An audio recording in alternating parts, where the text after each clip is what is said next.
Alright, what is up, Chuckle Fucks? This is gonna be the bonus episode for Batman Arkham Asylum? Yeah, it's Asylum. Batman Arkham Asylum. In this video, I'm gonna show you what you get for doing 100%.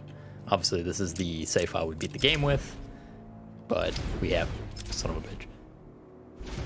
We have this handy dandy little 100% file we're gonna take a look at. Now, obviously, I'm not showing you how to get all the Riddler trophies, but the Riddler trophies in this game aren't too difficult. As long as you have or find the Riddler maps in each section, which I've shown you a few throughout the playthrough, you should be able to find the Riddler trophies because they're on the map and they just kind of shake. And as long as you're in the general area of it, just look up, down, or blow up a wall or something, you're probably going to find them.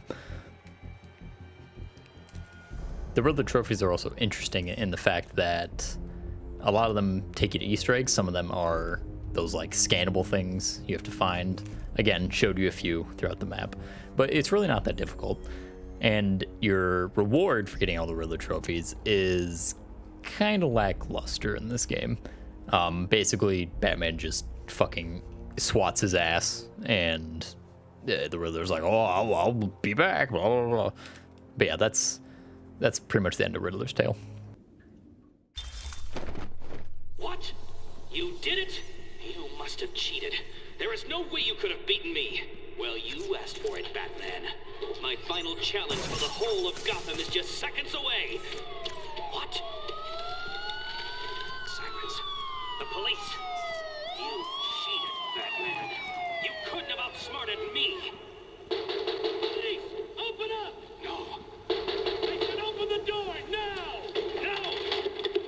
Down on the ground! Down on the ground! No! Tell me, how did you work out where I was? Do you hear me? I, Edward Nigma, will...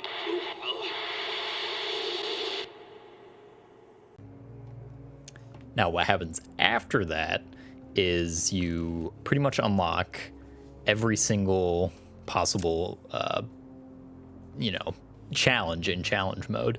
And challenge mode are basically just hard maps. Also, for being the game, you get the armored bat. This is just an aesthetic change. Nothing too, different. Now, challenge mode is broken up into two different standards for their maps. Usually, you're going to have a combat encounter, and then also a stealth encounter. The combat challenges will typically have you face off against guards in rounds of, I think it's 4 usually, and you're going to get scored on it. And you get different points based on different things you do. For instance, keeping a high combo, not getting hit, doing the entire encounter in one free-flowing combo without it getting interrupted. These are bonus points that are going to add up. None of these challenges are too particularly hard. You might have to redo 1 or 2 of the later ones, especially the extreme ones. But yeah, overall, it's not too bad, but it's definitely fun. I mean, you get to toy around with the combat system more. What else could you ask for? Now, the stealth encounters are actually a lot different. You're going to be facing off against, just some guards, but you're going to have to do very specific challenges for them. For instance, you might have to take out the last guard take out a guard by throwing a batarang at his head and then, knocking him down. Or you might have to get a remote detonator kill on 3 or 4 guards. All of these challenges are really unique, and they usually play out like puzzles. So you want to, take them out in a specific order, or you want to take out this guy first. That way more people will come to this area where you can then blow it up. It's really fun, and it really tests your brain and your skills at being Batman, I guess. Another thing you unlock are the character bios for all the characters, and actually more than all the characters. There is a lot of entries, and all of these have really stylized art, and it's definitely a fun thing to read through and look through. Here we got Batman and Joker, pretty cool. Another thing you also get are those interview tapes that we've been looking for. Those are a part of the Riddler challenges. All of them are obviously people being interviewed, fun listen. Nothing too incredibly special about them, although there are some oddballs. Like, who's heard of Humpty Dumpty before? I literally have never heard of this character, and I'm willing to bet most of your average Batman fans do not know who he is. Tweedledum and Tweedledee? Come on. Who knows these people? Yes. Prometheus from the movie. Prometheus. Also, something to note is that some of these, while these character arts are like super cool looking, look at Hugo Strange. This man is jacked. But in Batman Arkham Asylum, he's like this, just not Arkham Asylum, sorry, Arkham City. He's just like this stout little fat man. Like, where's this Hugo Strange? Of course, another one of the big secrets in this game is the Spirit of Arkham. Those little, stag beetles on the slabs, all the messages to decode. This ends up being a pretty cool reveal, and if you want to sit down and listen to these, also very cool. Turns out it was all written by, oh my God, what's his name? Quincy Sharp wrote all these, and it's basically like, oh, you have to carry on legacy. You get a cool achievement for it. Another thing, you get are the character trophies, and these are basically high resolution models of the characters that we, have encountered.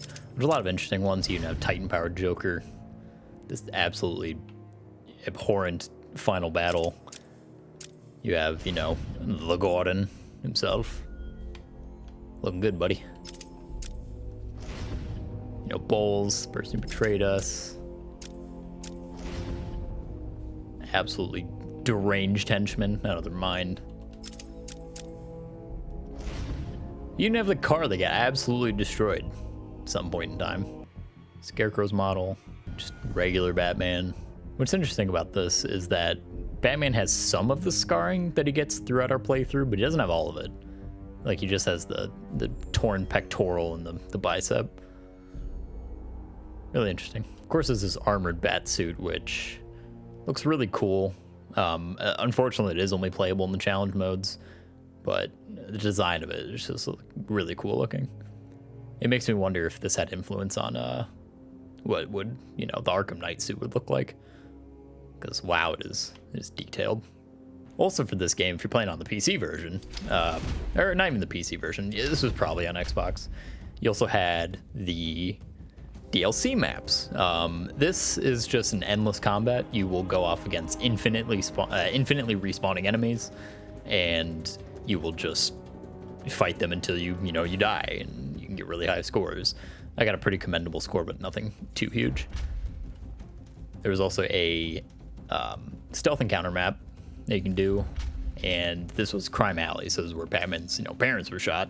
The little special combat map for you, I guess. The last thing you get is Scarecrow's Nightmare, which is, if you remember in the Nightmare segments, you go up against skeletons. So this is basically fight a bunch of skeletons and don't get hit even a single time, because if you do, it's going to end your run. Another little mindless thing you can do just for fun. Also, something to note, and that is on the PS3 version, and weirdly enough, the Macintosh release of this game, you could actually play as the Joker in challenge mode. He had his own challenges you could do. I don't have footage of this, but Batman Arkham Videos, which is a channel we talked about in the very beginning of this playthrough, actually has all of them. And there is a way to play it on PC, as it turns out. I just don't want to go through the hoops for just a small amount of content. But it's really cool because Joker has his own moveset and his own, counter. All of his animations are different. I don't think he reuses any of them. And he's generally a very, flashy character. A lot of love went into his character design. Now, one final thing I want to show you is actually back at Quincy Sharp's complex, which I'll show you here in a second, if I can get there.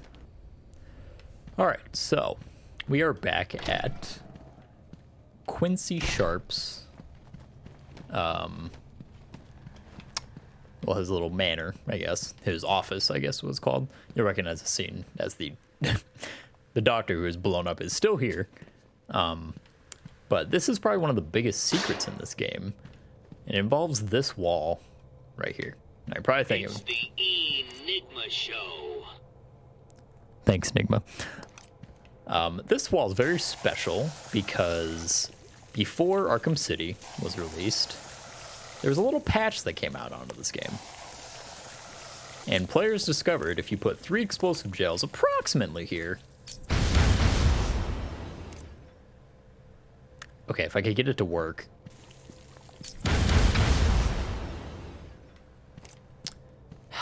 Why are you not working now?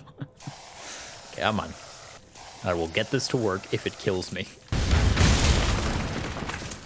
Like I was saying, if you put 3 explosive gels in a very specific spot really close to each other, you get this room.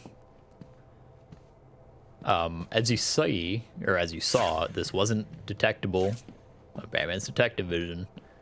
And this has a whole lot of cool Easter eggs and stuff. Here you can see like a map of some kind of layout. But more importantly, this is Arkham City. As you can see, someone approved a plan for it. So this is essentially an Easter egg that revealed that Arkham City was going to come out. And it's really unique. And I think more games really need to do this. Just put like secret patches in that reveal stuff. Because this was definitely a really cool Easter egg. And I remember people discovering this one. A lot of fun. Damn, Quincy looking sharp. But yeah, in terms of bonus content, that's really everything I wanted to cover. Again, this game isn't super huge or anything, so, there's not a whole lot of depth to some things. But the depth it does have is a lot of fun, and I don't know, it's a good game overall. The Riddler trophies only get more annoying in the other games, so this being the most tame one, it's really good. But I guess that's all for me, so good day, gentlemen.